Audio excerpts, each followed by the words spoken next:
And now, Mystery Theater.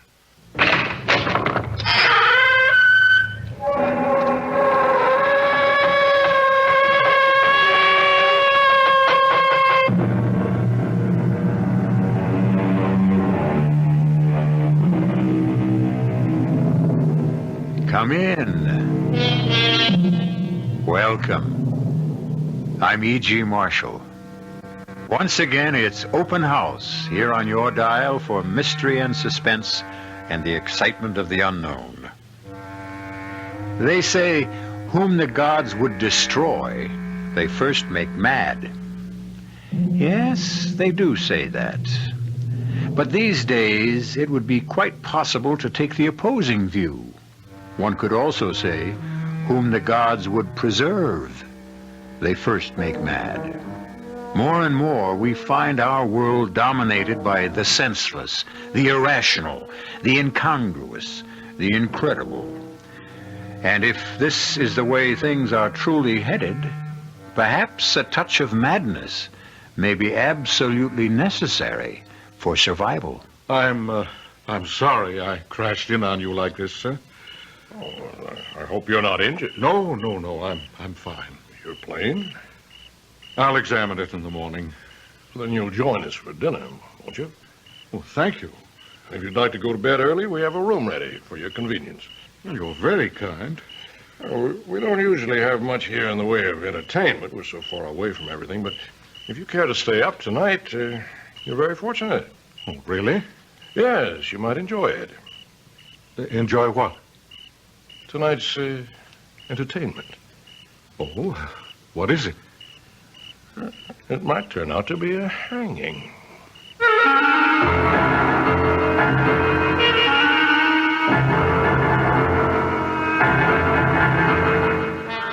Our mystery drama, A Scaffold for Two, was written especially for the Mystery Theater by Sam Dann and stars John Beale and Brett Morrison.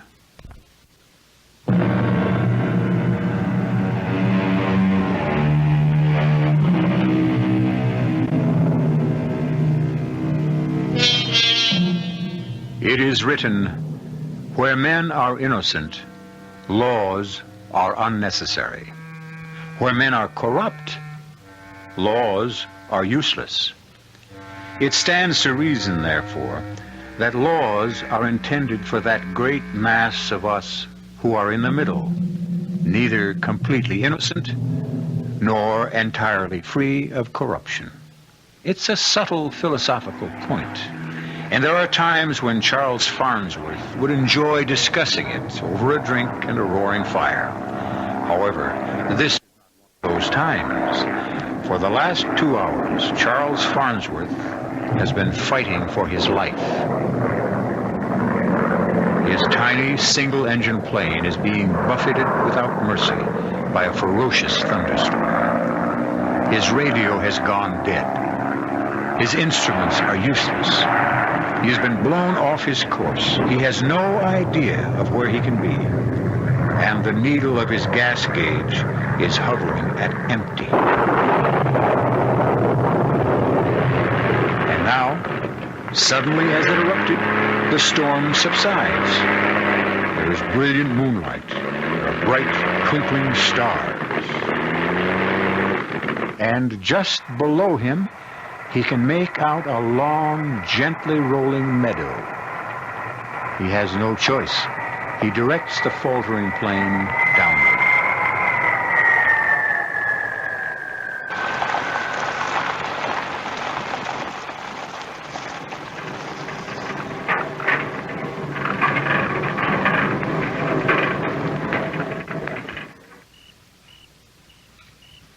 Oh,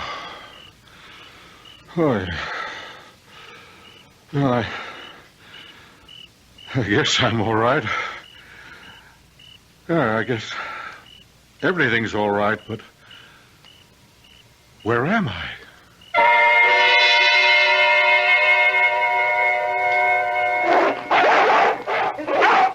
Easy, boy. It's okay now. It's all right. Who's that out there? Oh, sir, I need help. Down, Alexander. Down, Cedar. Be quiet. Quiet! Now, sir. Move this way. Very slowly. That's fine. I assure you, sir, there's no need of that rifle. That's far enough. Now, sir. What are you doing on this island? Is this an island? I didn't even know How'd that. you get here? I was driven off course by the storm. What storm? Well, it ended a few miles north of here, or south of here, or even east or west. I couldn't tell you. I was forced down in a meadow, but... You all right, sir? No, yeah, I'm fine. In your plane? It seems to be okay. I need gasoline. Oh, you alone? Yes, sir, all alone. I see. I wonder if I may impose upon your hospitality. It's yours, sir. Thank you. Step this way, won't you? Oh, my name is Bennett. Franklin Bennett. Welcome to Bennett's Island. My name is Charles Farnsworth. Oh, you're just in time for dinner, Mr. Farnsworth.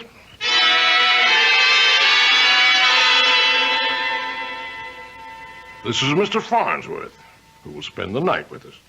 My daughter, Marietta. How do you do? What is your sign, Mr. Farnsworth? Sign? Oh, Taurus, I think. Marietta. But it's vital, Father. How's a man to be saved if he's unaware of his sign? And this is my nephew, Conrad. How do you do, sir? Hello. Mr. Farnsworth was forced to land his plane in the South Meadow. I knew it. I could tell he had the earth sign. Marietta, that's enough. Conrad, Sir, is there gasoline in the garage pump? it's full, sir. Good. In that case, we can have Mr. Farnsworth up and away tomorrow morning. May I set another place at the table, please, for Mr. Farnsworth? Yes, Daddy. Conrad, you'll serve. Yes, Uncle Frank. Mix yourself, whatever you like. Everything's on the sideboard. Excuse me. Frank Bennett here. Oh, yes, Wayne. Yes, it's this evening, as we agreed. Midnight, officially. But get here before that. Good. I'll see you then. Well, you all right there, Mr. Farnsworth? Oh, yes, just fine. I'm afraid you'll have to excuse me. Oh, for what, Mr. Bennett? Well, I can offer you dinner and a bed, but regrettably, I'll be unable to entertain you. Oh, that's quite all right. No, it's not all right. I realize I shall be remiss in my duties as a host. But I have a previous engagement, a matter of great importance. Well, I hope I won't be in the way. Oh, not at all, sir. You won't be in the way at all.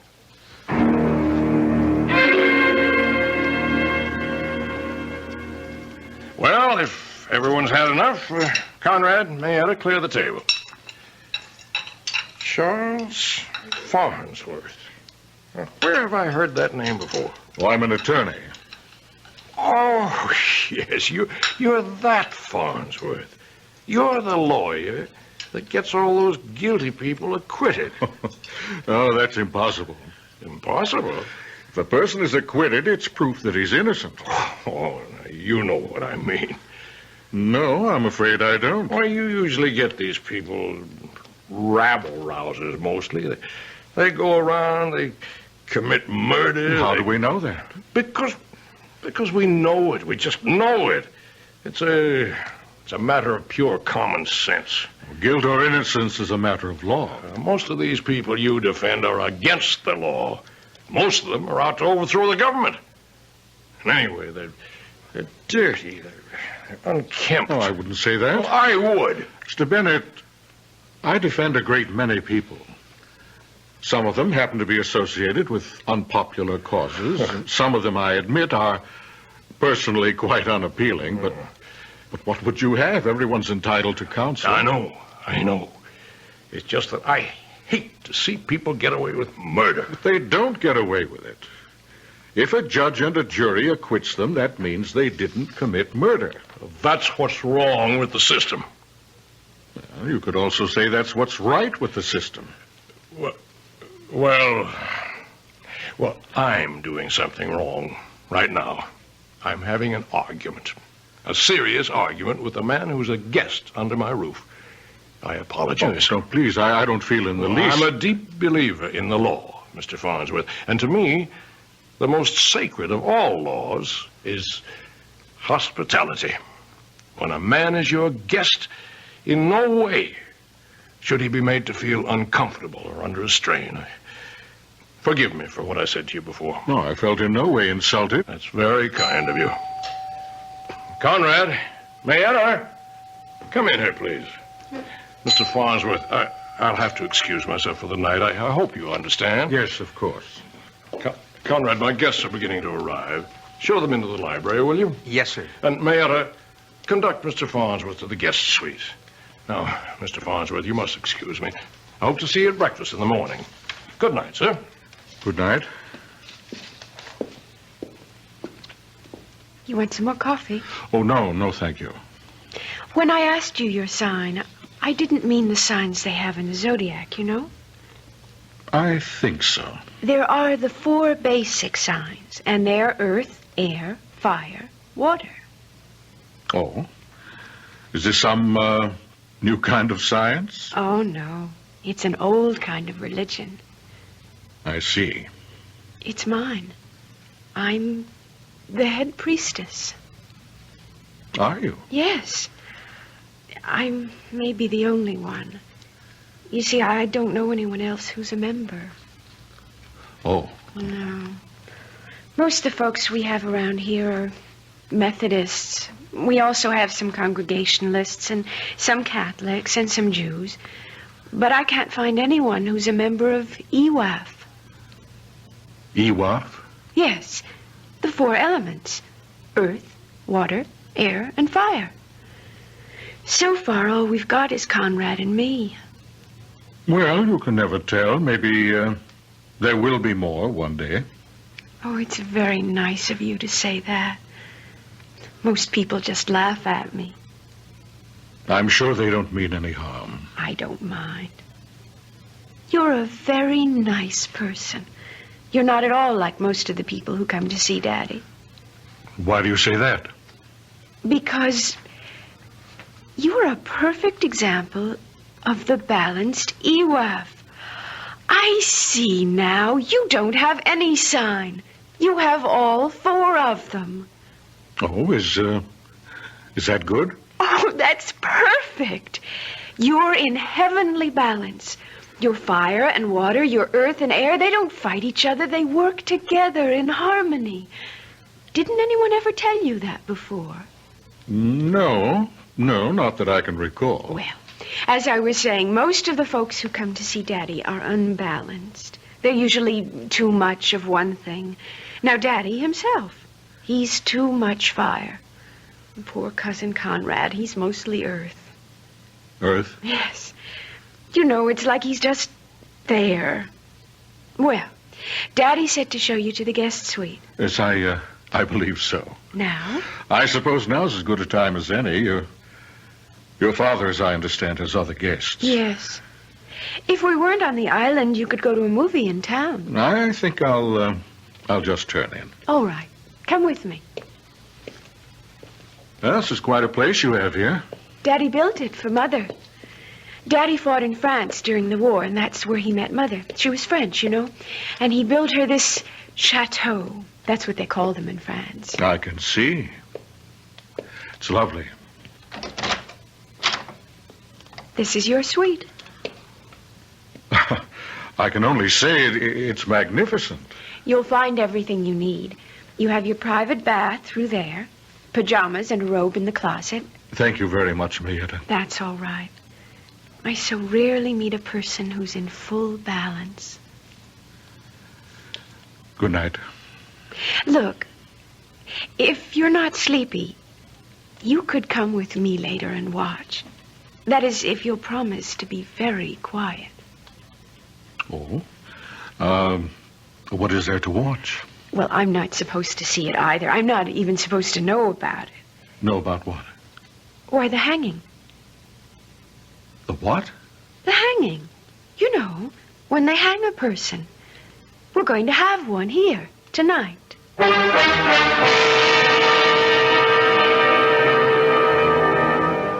Just like that.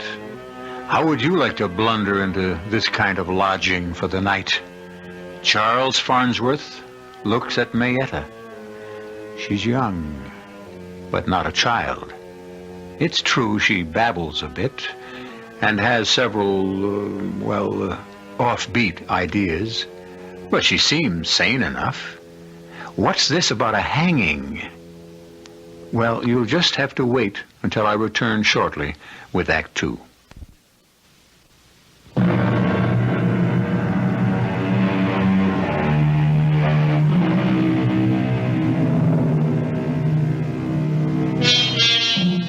What we consider solid reality is usually, on close examination, a very thin crust.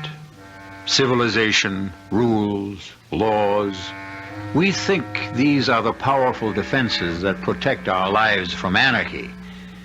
We rarely consider how quickly, how easily, all the laws and rules can suddenly be suspended. Now, just a minute, Mayetta. Do you mean to tell me somebody's going to be hanged here? Oh, yes. Yes, indeed. But who? How? Why? Well, who, that I don't know yet. But how? Well, they use a rope, you know, and a scaffold. But why? Well, they're holding a trial. Daddy summoned all those people here for a trial. What kind of a trial? I'm not sure I know. But the idea of a trial is to hang someone. No. The idea of a trial is to find out. But they've already got the scaffold built. How do you know? Because I've seen it.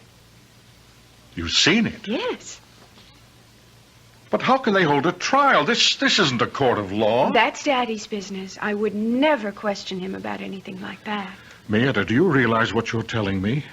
What did I tell you? About the hanging. I wasn't supposed to say anything about that. But And since I wasn't supposed to say it, I didn't say it. Mayetta, please, now listen. And since I didn't say it, then you don't know anything about it. But I do. And since you don't know anything about it, then it's not going to happen. But you did tell me. That's what EWAF is truly about. What you don't know about does not exist. But you specifically said someone is going to be hanged here tonight. I said it before I realized I shouldn't have said it. So no, I will unsay it, and it won't happen. Mayetta, this is... I don't know what to think. That's why I like you, Mr. Farnsworth. You don't know what to think. Other people, unbalanced people, they know what to think. And they think I'm crazy, but I'm not. All squared away, I see. Is everything satisfactory? Yes. I've been having a most intriguing conversation with your daughter. Oh? Well, she takes after her mother. Her mother was French, and they like to talk in riddles, you know. Oh, do they? Oh, yes. Mr. Bennett, I feel I must discuss this matter with you. Oh? What matter? Mr. Bennett, do you intend to hang somebody tonight? I realize as I said it just how that must sound, but Why do you ask? Well, why is unimportant. May I have your answer? Now, whatever could have given you such an idea? Well, your daughter mentioned it. Oh. Well, so, Mayetta said we're going to hang someone tonight. Yes, sir. Well, she thinks so. May I ask why? I love my daughter, Mr. Farnsworth, but I'm not blind to what is obvious to everyone else. And what is obvious? Oh, you've seen it yourself. She's not like everyone else. You're not like everyone else, are you, Mayetta, honey? No, Daddy.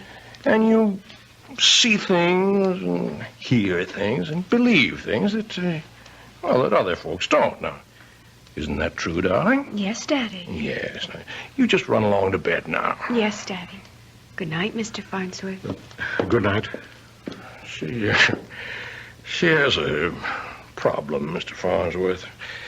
She was born that way.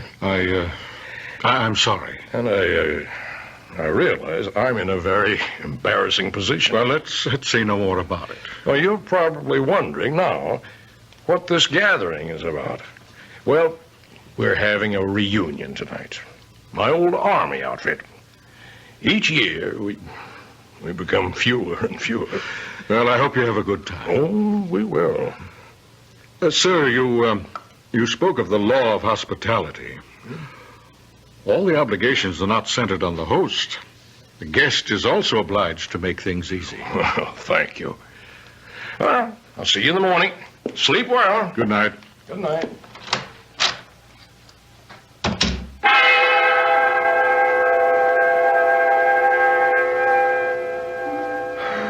I was exhausted. It had been quite a day. I thought I'd sleep the moment my head touched the pillow, but for some reason I was wide awake. I kept wondering why sleep was eluding me so completely. But of course I knew. I knew there was something mysterious going on in this house. Something was wrong. Maybe it wasn't as deadly as Mayetta had claimed. But I felt certain it wasn't as innocent as her father had asserted. And I also knew that I wasn't going to rest until I found out. And so I fought it no longer. I got out of bed and dressed myself. And I walked quietly to the door. And I turned the handle. And that's when I discovered that it was locked. Locked from the outside. I walked to the window. And I discovered that I couldn't open it. It was a large casement window made up of many small panes. And as I examined them closely, I discovered that they were made of very heavy, leaded, apparently unbreakable glass. And now I knew with crystal clarity I was a prisoner. In the distance, I could hear the sound of approaching cars and men's voices. Something was about to happen. But if it were only an army reunion, why was I locked in this room? And then I heard it. A key was being inserted in the lock. And I could hear it turn. And the door opened slowly. Was someone coming after me? Who? And for what reason?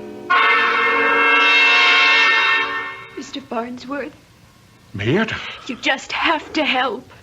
What is it? Why have I been locked in here? They're going to have a hanging. But I thought you said... That's before I knew who it was going to be. Well, who is it going to be? Cousin Conrad. Conrad? But why? Because they're holding a trial for him. I have to keep asking why. Because they held one over at Maple City 6 months ago. Conrad was tried? What for? Murder. Murder? Whom did he kill? Cousin Bertram. And you see, the jury said he was innocent. Well, then what's this trial about? Daddy didn't like the verdict, so he's holding a trial to get a different one. We have to do something, but what? Well, I was thinking you could take Cousin Conrad away from here. How? In your airplane. Take off at night from that field? They'll hang him. Gas. I need gas. We've got plenty of gasoline in the garage. Where's Conrad? He's waiting for the trial to start. Then we'd better hurry.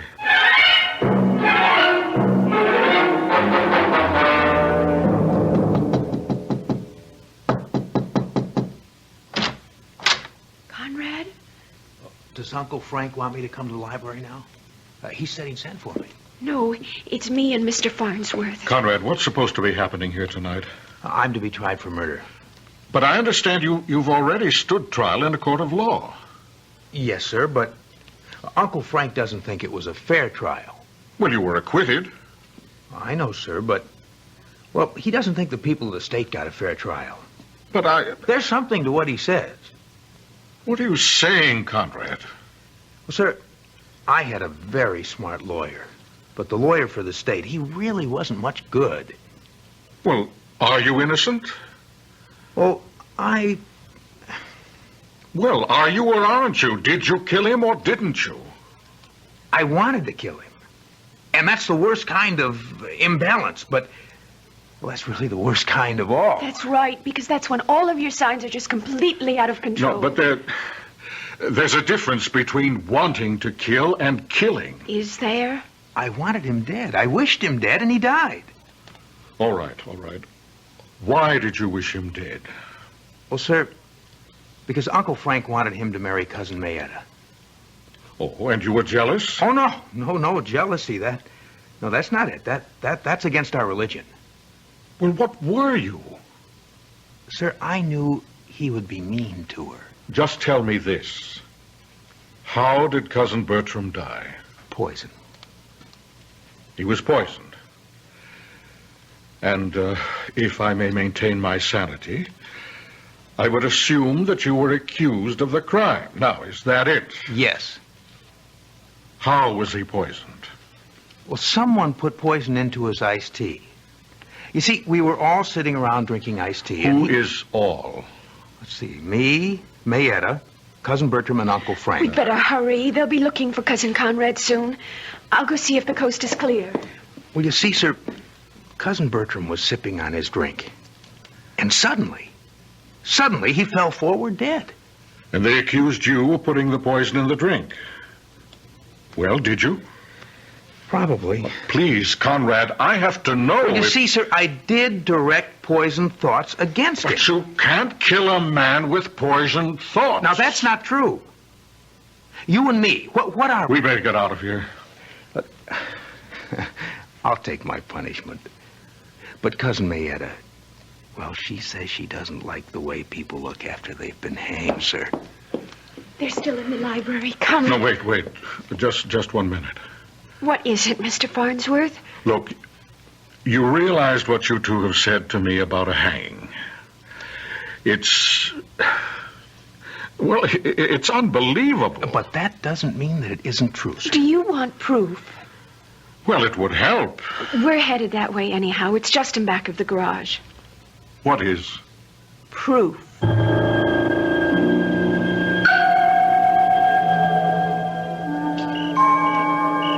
Shh, we mustn't make noise. Now, right here. See? Some of Daddy's friends were here this afternoon. They put it together. I can't believe it's a scaffold. Yes, sir. See, there's the platform. And you walk up those steps. And they've already got the rope hanging from that crossbar. I heard Daddy say that was made out of mahogany. And you stand on a trapdoor. No, that's enough. That's enough. Now, hurry. Let's get the gasoline. I'm going to fly you out of here, Conrad. One moment, please, Mr. Farnsworth. Daddy! My associate's here, and as you can see, we're armed. Mr. Bennett, I intend to take Conrad to my plane. Now, if you want to stop me, you'll have to shoot. That's exactly what I'm prepared to do, Mr. Farnsworth.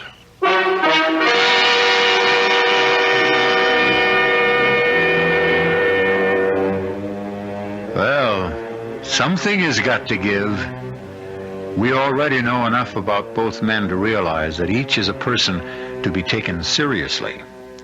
What we have here is the old story about the irresistible force and the immovable object. I shall return shortly with Act 3.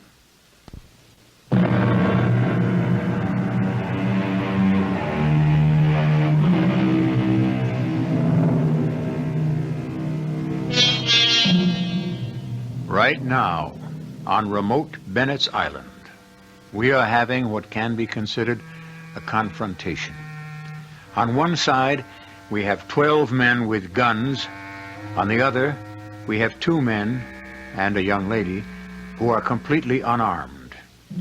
At first glance, the advantage would seem to be with the group that has the weapons. And a very grim and determined-looking bunch they are, too. But there are times when you may need more than a gun to win a fight. Mr. Farnsworth, I said I would shoot you down if you took one step toward your airplane. Yes, I heard you. But before you take that first step forward, Mr. Farnsworth, Yes? you have to realize that you're committing each of us to a position he doesn't want to be in. Well, what do you suggest? Let's discuss it. You intend to hold a lynching. I don't see what's negotiable. It's a trial. You can't do it. This is to be a real trial. What he had before was just a farce. The law of this country has clear procedures for trials. You're obviously interfering with his civil rights. We have a federal involvement. Tell me more. Each one of you who is involved in this activity will be arrested. All right, I listen to you. Now you listen to me. You leave here. You tell that story, and who do you think is going to believe you? Who? Oh, I see. Yes. I'm the biggest taxpayer in the county. I own a mill that's the largest employer in Maple City. Yes? Well, I hope that you're beginning to get the picture. The people here with me, all upstanding, law-abiding citizens. Law-abiding? Law-abiding. We're interested in seeing that the laws aren't twisted and perverted. We want laws that punish the guilty. We'll deny every word you say. Upstanding, law-abiding, respectable citizens and willing to commit perjury. Who's going to believe? Is this what you wanted to discuss? Now, you give me your word of honor, Farnsworth. Your oath as a gentleman. That you'll never mention any of this to a living soul. But I thought you didn't have to worry about all that. Well, why take chances? Give me your word. And you can gas up and fly out of here. Alone? Alone. You know I can't do that. And I'm afraid you can't leave this island. Wayne, Bob, a couple of you. Get some rope and tie him up.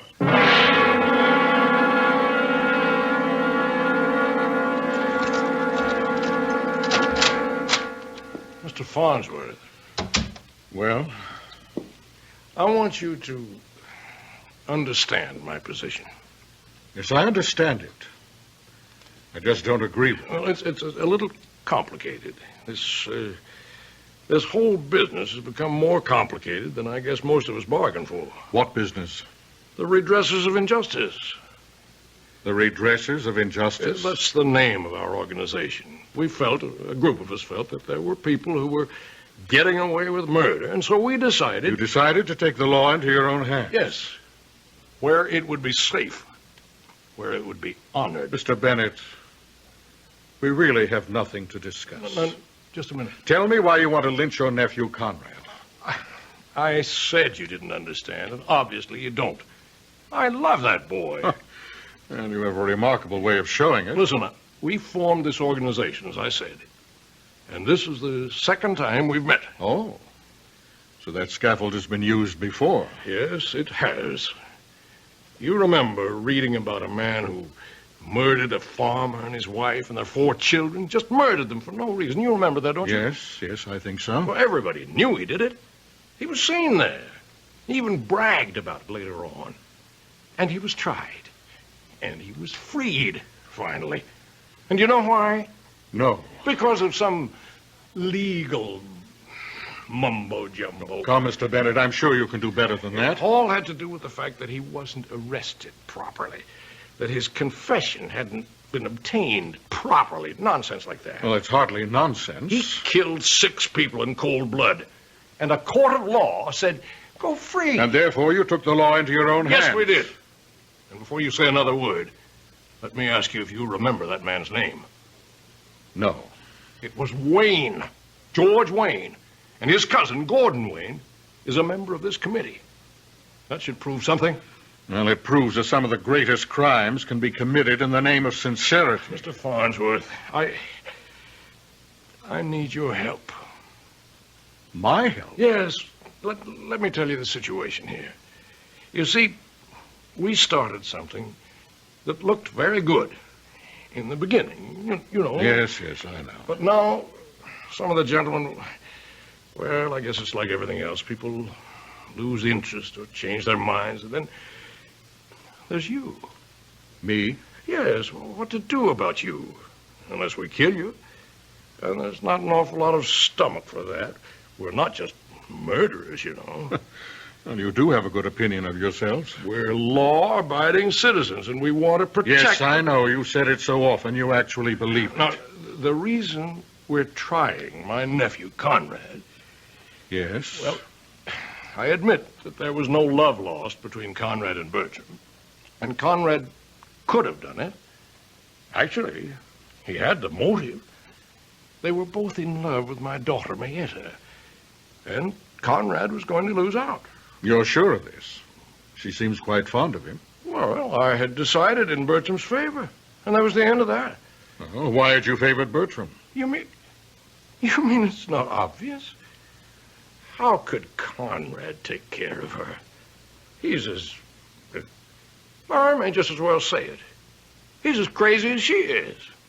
But Bertram was sane, practical. True, he did have a heart condition, but with care you can live with those things forever. Well, Conrad may have had a motive, but that doesn't mean he was guilty. Well, what happened was, he was acquitted at the trial. And a lot of people kicked up a fuss. Yes? Well, they said it was my wealth, my influence that got him off. Pardon me if I enjoy this irony. Well, was your wealth and influence a factor? Never. But you know how it is. When a rich man's relative beats a murder charge, people talk. There's discontent. Yes, I see. And I had helped organize this organization. Oh, yes, the redressers of injustice. Yes, the redressers held a meeting and demanded action. Now, what could I say? It would look as if I were trying to make an exception out of Conrad. And Gordon Wayne, he said that if the redressers could try his cousin, they could try my nephew. Well, you're in quite a position there. I tell you, I wish I were out of it. Finished and done with the whole thing. And so do most of the others. But Gordon Wayne demands that if we... Now, I can see his point.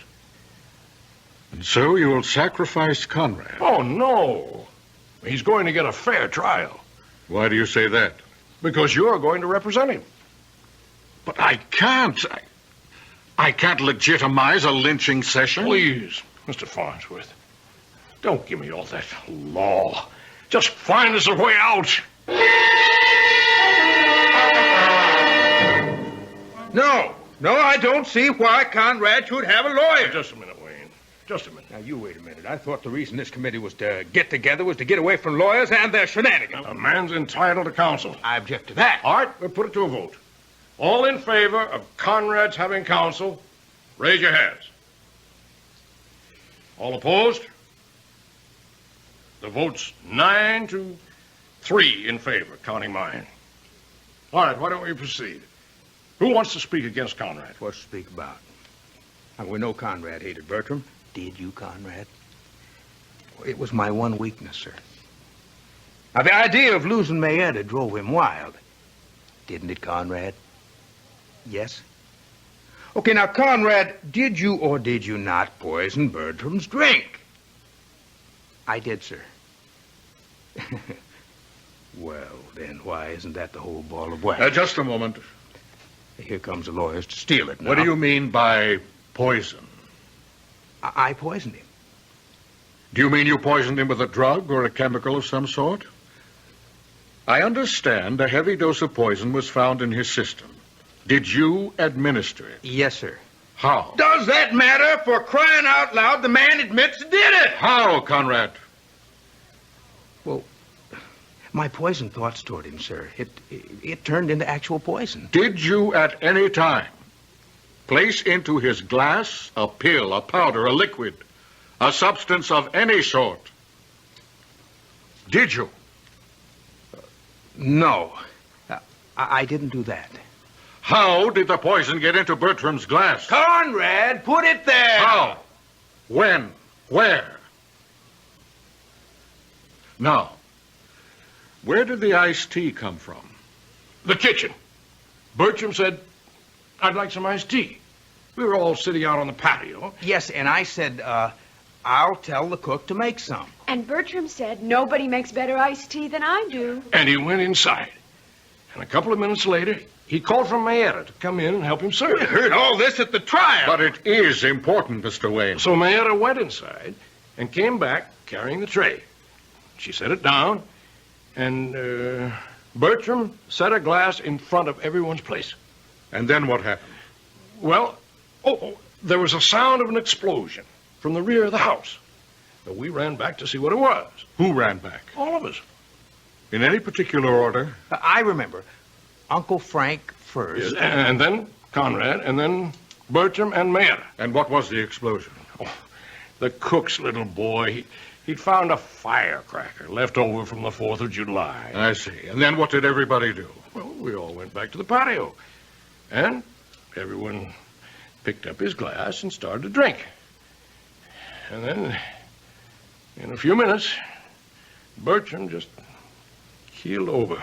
Then how did the poison get into Bertram's glass? Conrad put it there. He admitted it. But when? And how did he have a chance? He couldn't do it in the kitchen. Only Bertram and Mayetta were there.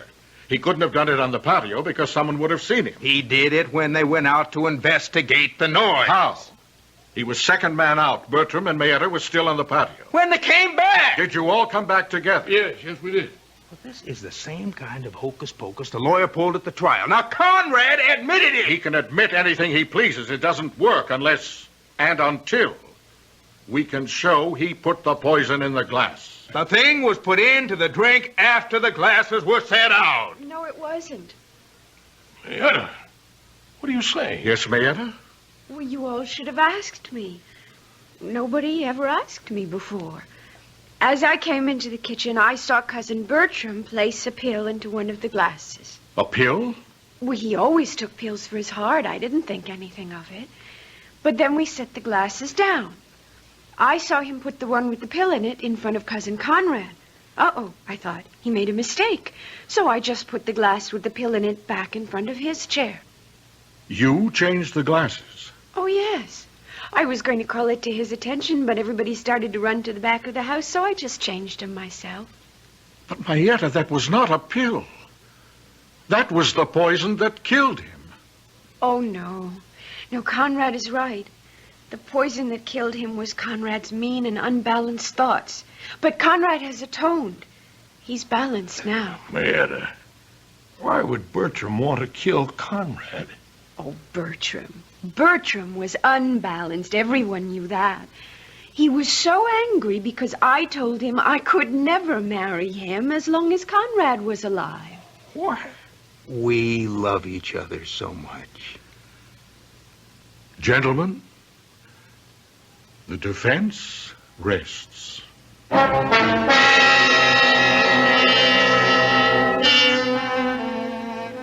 It's tempting to consider people like Mayetta and Conrad as being somewhat out of focus.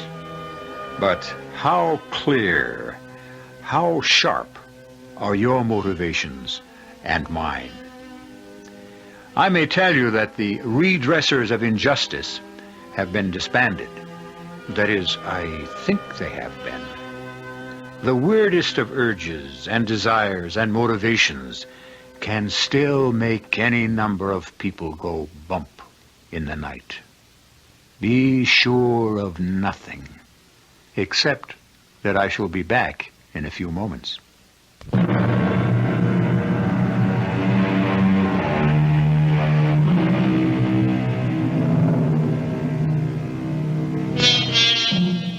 As they say, you take the law in your own hands only to manhandle it. We hope Mr. Bennett has learned his lesson, as have Mr. Wayne and the rest of the redressers of injustice. Mr. Farnsworth won what he considers his most important case, but it's a secret between him and us, since he doesn't talk about it in public. You'll learn a great many more fascinating secrets when you visit with us again. Our cast included John Beale, Brett Morrison, Denise Alexander, and Casey Kasem. The entire production was under the direction of Himan Brown. This is E.G. Marshall inviting you to return to our Mystery Theater for another adventure in the macabre. Until next time, pleasant dreams.